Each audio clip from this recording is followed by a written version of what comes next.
Thank you for giving us your time, Mr. Okpa. Well, thank you for having me. All right. Museveni has been in power since 1986. His views about homosexuality is widely known. He has praised his lawmakers for what he described as rejecting pressure from imperialists. This view seems to be widespread, isn't it? Other countries like Nigeria, for instance, also have gay laws. We know that 32 countries have these laws. Would it be fair to say this is a pervading sentiment among the African countries? Well, look, when you talk about the World Bank and the institutions similar to that are used to control and dominate Africa, this is just an example of it. I just want to roll back the tape a little bit.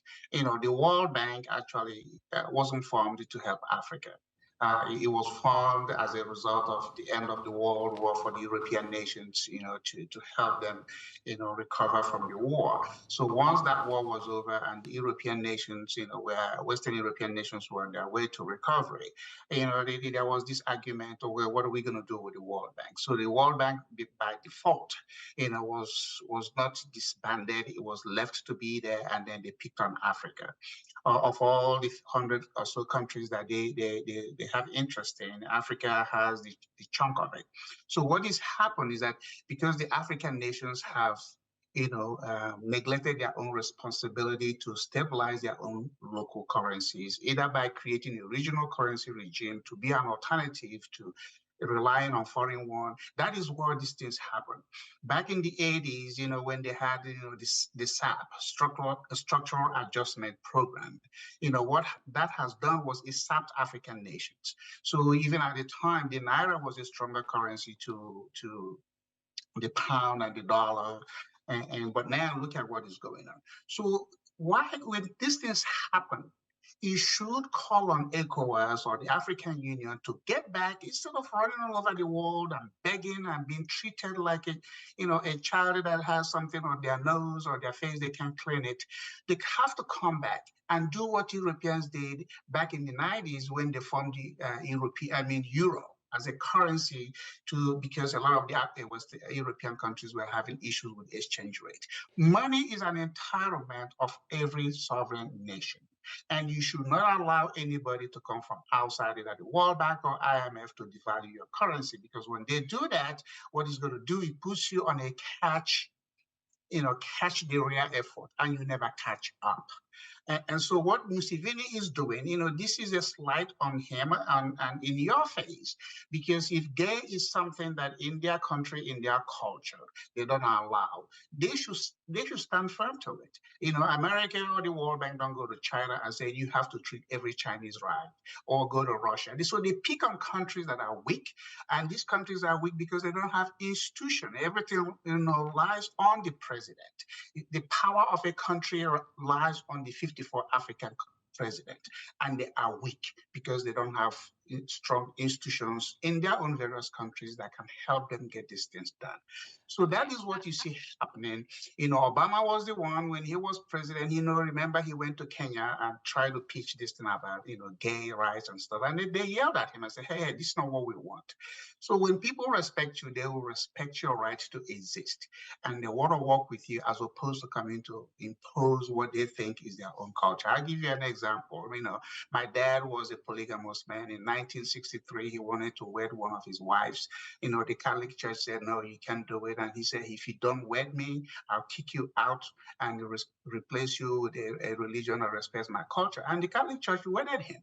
So sometimes you have to do the unreasonable thing in order to tell somebody from outside to know, look, you can't come into my home and kick me to the back of the house. All right, I think you kind of answered my question in a roundabout way, and then answered the second question that I haven't even asked you, and that's the summation of your perception of the World Bank's decision. But there was a reason I asked the first question, and that is because I wanted to find out from you. Let me skip forward.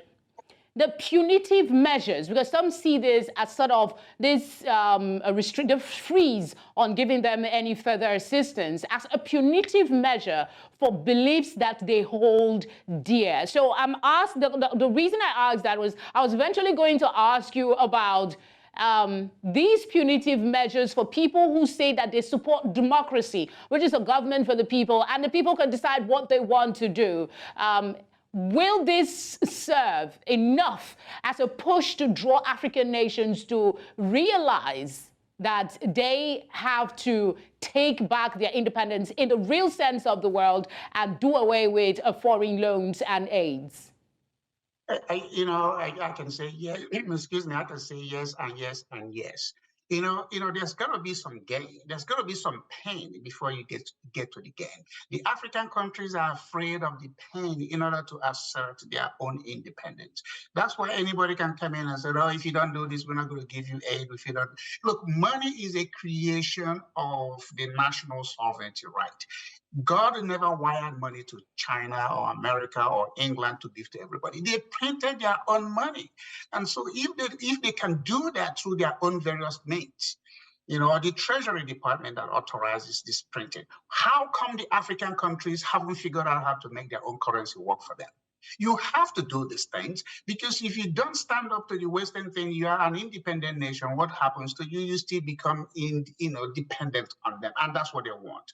Because when you become dependent, you are very vulnerable. Then there's going to be unrest inside your own country, and then people are going to start to do what there are going to be dissidents who don't want to overthrow the government, and it's very easy to bribe African government officials. So I think I don't like Museveni. He's been there for too long. I don't think in fact is brain dead as far as I'm concerned. But the point is, he should use this opportunity to begin to rally countries around his region. Don't do this for all of Africa. Do it for the neighboring countries that are around you. Let all of you rally together, because if they take down one, they're going to take down the rest of it. I don't want to miss this question, because I think your view is very important. When you say yes and yes and yes, you concoct completely that it's time for us to review our dependence on loans and aids. Going beyond mere words, what would be the kind of actions, decisions being taken across board, maybe by regional bodies, to show that there is a will to push for some sort of independence away from these aids and loans and handout? Again, it's a regional thing. Right now you have 54 highly convertible African currencies. Okay, 54 is too much. It's the highest in any part of the world. So now you have the East African Economic Community, you have the SEDAC, you have ECOWAS, you have the Central African people. There should be no more than 4 currencies operating in Africa. There should be an African country that should be able to lend money to another African country once you stabilize your currency. And that is the way you're going to tell both the people from the East and the people from the West, guess what? You have been doing it to us, but we have waken up. My mom used to say to me, how many times will something happen to you for you to wisen up? Africans have PhD in finance, Africans have PhD, name the subject matter, name the university an African has gone to. So how come after you do all that classroom and you are rewarded with a fancy certificate, you can go home and run your country? Just to stay with your line of thoughts, just to stay with your line of thought, the emergence of the Africa Free Trade Agreement was highly applauded. It was seen as a game changer for doing business in Africa. And you mentioned that we need to streamline our currency. Whatever happened with the ECO? We thought that was going to be the game changer. Because again, you have these African leaders, you have the French-speaking ones that are still very reliant on what France tells them to do. And then you have the Anglo ones that are very weak. They want to, go to London and seek advice from, people that once colonized them. So the point is, Africa is still a continent where they trade the least amongst themselves. What is international trade? Before you start to export and sell to somebody, make sure that whatever you're exporting, the need is right there locally. So how much trade is Nigeria doing with Ghana or Cameroon or Niger, or how much is Uganda doing with? Everybody wants to export something. The African countries should first of all have a sense of self-sufficiency. And then what you don't need, you can export. that is when trade makes sense. You know, AGOA or no AGOA, Africa needs those things that Africans try to sell. I mean, you come to Dallas or US, how much food does Nigerians in America buy from? But there are people in Nigeria that need this stuff. So the trade then has to be internal. And the African countries are international. You know, if you go into Cameroon or Niger, it's an international thing because you cross an international border. So they shouldn't be worried about, AGOA and all that stuff. Trade with yourselves and then make it a duty, for African countries to wean themselves from dependency on Europe or America or China. I mean, look at China. Look at China that nobody understands their culture. They come to Africa and they dictate and they do certain things. Let me just digress. When China came in and built the African AU headquarters in Addis Ababa, it was $126 million. That was the budget for that. So does it mean 54 African countries could not challenge themselves to come up with $3 million per country to build this for themselves? These are things Africans do, and the world look at you like you're not ready for the big league. You're not ready because it's easy. We Africans behave like beggars. You have no choice. Whoever shows up, whatever they give to you.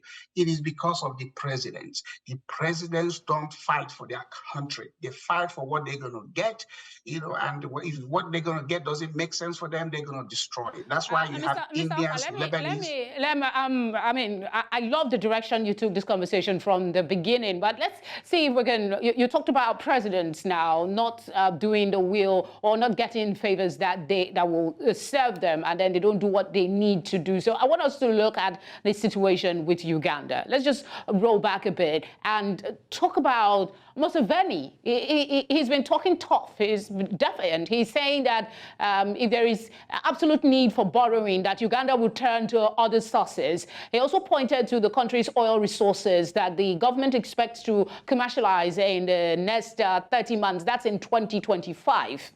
Will this do much to keep the country afloat? And this talking tough, I mean, we have to start from somewhere. If he is feeling confident, despite naysayers saying, oh, he's just bluffing, what do you think? Can he pull it off? Well, again, he hasn't said what are the alternative choices he's going to go. He just said that. But, he hasn't come back and said, this is what we're going to do, and this is how we're going to do it. One thing is to give a speech to arouse the people. One thing is to then be very convincing of what your speech is going to do. So, again, what is the exchange rate of Uganda shillings to any foreign currency? It's nothing. And he has been in office for as long as he has been there. What has he done? You keep talking about the mineral resources in the ground. Who are you going to sell it to? And when you sell it, or when you have it mined or processed, you're going to use your local technology. You're still going to go to some of these multinationals who are going to come in there and tell you, okay, fine. Before you even start to share in the profit of the revenue of the particular mineral, we would have recovered whatever we put into it to even do the mining. So there's the return off and return on. And that is why African countries are very marginalized in the revenue they get from their minerals, because they don't have indigenous technology or financing instruments in order to produce these things by themselves. So all they have to do now, how much oil does Uganda have? Who is likely to buy it? What is the leverage that you're going to put in place to make sure that that gives you enough revenue from your foreign earnings to stabilize your local currency? If your local currency is not stabilized, it doesn't matter how much holes in the ground you have dug to find anything and sell to the world, you're still going to be trying to catch up. That is why I said, how come no African country could lend money to another African country? How come 54 of you, not the rand in South Africa, not the cities in Ghana? Of course, the naira is a useless currency as the exchange rate is going. So what is that particular country or in Africa that has gotten it together to where they can say, hey, if you're going to charge you 5%, because money at the end of the day is the cost of borrowing and the terms and conditions associated with the borrowing. So if somebody's offering you 5%, can another African country say, I'll give you 3%? Because that's how lending is done. You have to make the lender who is lending you money to compete for your business. But in the case of Africa, because of the weakness of the currency and the internal institutional weaknesses, because the leaders themselves, this is more like a personal thing for them. They haven't been able to yield to knowledge as to how they can do it. So yes, I want to see Uganda to be that example of a country that stood up and said, you know what, let's go through this pain, but at the end, we're going to gain. But you have to tell the people how they're going to get to the gain. It can't just be by speech. It can't just be by beating your chest. Remember when Idi Amin was there, he was beating his chest. And then when the push comes to shove, he ran away, he died in somewhere in a foreign country. Let us begin to say we are no longer in the 1920s. This is 21st century. Technology has made communication possible. Knowledge of things are there. Recruit your own. Tell them, let them come sit down with you. What do we do? You can't be running to white people. Excuse me, don't pick on them. I live in America. You can't be running to white people. The same people that colonized you and enslaved you going to for solution. Then you turn to China. And then but I mean, let's pull back a bit and be a little more realistic. Uganda is a country that is dependent on aid and all kinds of loans for them to survive. They're very fragile. So aren't you worried about Uganda's survival in this scenario now? Because yes, on the one hand, the World Bank made a decision and they are basing it off their care for the vulnerable. The same vulnerable that is in Uganda and taking the brunt of the decision, because there will be ripple effect of this decision by the World Bank. But again, okay, the World Bank is not even an institution that those of us that live in America give a lot of credit. It's in Africa that the World Bank appears to have some influence and throw their weight around. The lending capacity of the World Bank is less than $100 billion a year. Now, distributed across all the nations that they have interest in lending money to, no country is going to get $1 billion based on the number of countries and the amount of their lending capacity. So what I'm saying is this. Forget the World Bank. It's about time you could generate your internal solutions and begin to look for countries that actually have your interest. When you're out there and everybody likes you, nobody actually really likes you. Everybody wants to do something for Africa, but nobody actually believes in Africa because Africans don't believe in themselves. Again, I said it earlier. Currency wasn't wired, money was never wired to any particular country by God. If anybody said it, they did it, they tell me the account number God wired money from. They created that money by printing it. And they have figured out some economic, monetary, physical policies to make their value sustainable. And you can do that by economic model. It is not very difficult to do. But so when what in a short, because what we're talking about here, let me see if I have the figures. There are 6 weeks into Uganda's new financial year. That's 2023, 2024. And someone is saying that the move that World Bank has taken does not affect projects that have already been negotiated. But there are projects, what about $6.7 billion US now at stake? What options, back to my question, in the short to medium term, do you think Uganda can embrace to counteract the impact of the World Bank decision? Yes. Because you just mentioned the number. It's good when you talk about money and talk about number. $6 billion. Okay, what is the population? What is the population of Ugandans? If Museveni is about solution, let him call me. I'm not asking for a job. I'll tell him what to do. You set up a Uganda Economic Development Fund, and you ask every Ugandan of a certain age to pledge $1,000 into that fund for the next 3 years.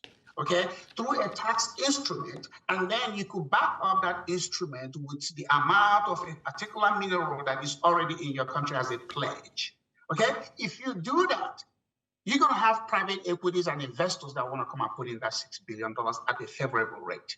So if $6 billion is what they're afraid of, they are a joker. That means of all the PhDs and all the runarounds he has done, he hasn't figured out how to solve a problem like I can raise $6 billion for him through a special fund, a special purpose vehicle to address the shortfall of his budgetary system. America is a deficit country. America is a deficit country. We are the world's biggest debtor nation. But guess what? We still figure out how to get money working for us. You can learn these things. It's not complicated. Find you Africans in America who has understood how this system is working. I say, sit down with me, forget people from World Bank, forget people from IMF, forget people from European Union.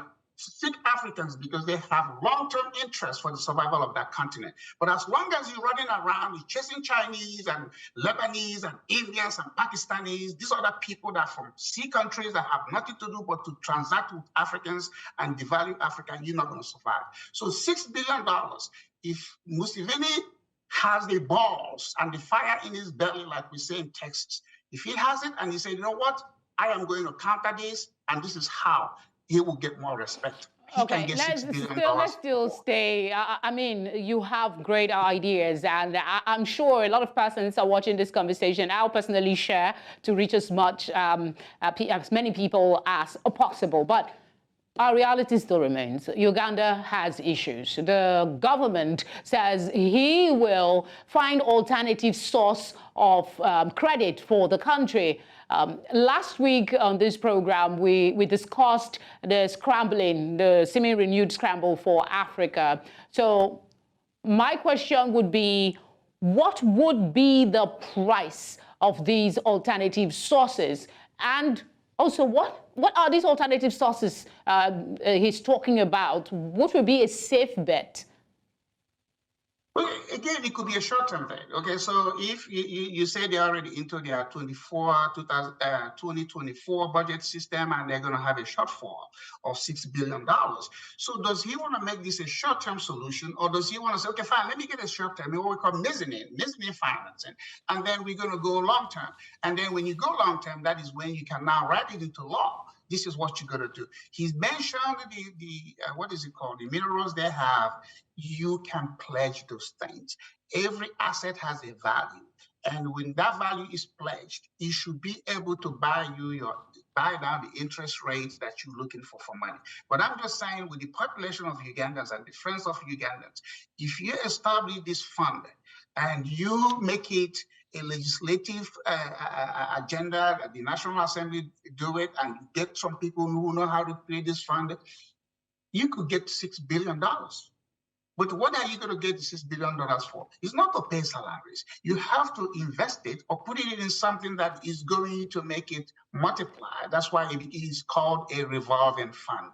So no African country has a revolving fund or has created such a thing by appealing to their own people. A lot of Africans are tired of being looked upon by other people as you're not capable of doing things. So let the government come in. The role of government actually is not to do transactions. It's to create an enabling environment that encourages people who have the vision and the desire and the commitment to rescue their own country. When I came to America, interest rate was going at 16% until Reagan came in and changed it, and there was an usury law that was passed to make this happen. So you got to address these things by legislation. It cannot be by the wish of a president. Okay. No, African just one more for the road before I let you go. Somebody said somewhere, and I'm going to quote it, that I pray that the World Bank leaves for good because it will make us think more deeply about our development goals. So I want you, in maybe a minute or less, if you can, what will Africa be like without aid in the short term? Or they will grow. Africa will prosper. Africa will become buoyant and robust. But as long as Africans are paying attention to prescriptions coming from the World Bank, and then by default, the UNDP, United Nations Development Program, as long as they pay attention to those two institutions, Africa will never. It is time they stood up and said, we don't want you. In fact, I keep saying it, which I have no chance of becoming. If I were to be an African president of an African country, nobody from the World Bank or IMF can come over there and run numbers around me, because I know their trick, I know their thing. They impress Africans, they intimidate Africans when they come in with their business card, their system, blah blah blah. It's about time somebody stood up and said, keep your MBAs and PhDs in Washington, D.C. World Bank is not backed by U.S. Treasury. They go around the world to make money, and then they lend it to Africa at a margin to sustain their own existence. If all African countries were to get their business right, World Bank will go out of business. That should be the goal of African countries. Let the World Bank go out of business. I honestly wish you could be part of the system to help get us out of this mess that we seem to be getting ourselves in more often than not. But we have to leave it there for now. Thank you very much, Mr. Ejike Okpa, for speaking with us. Thank you for having me, and you're doing a wonderful job. Thank you. Bye. All right, we'll go on a short break, and when we come back, we'll be looking at backlash to France in Africa. Why? Stay with us.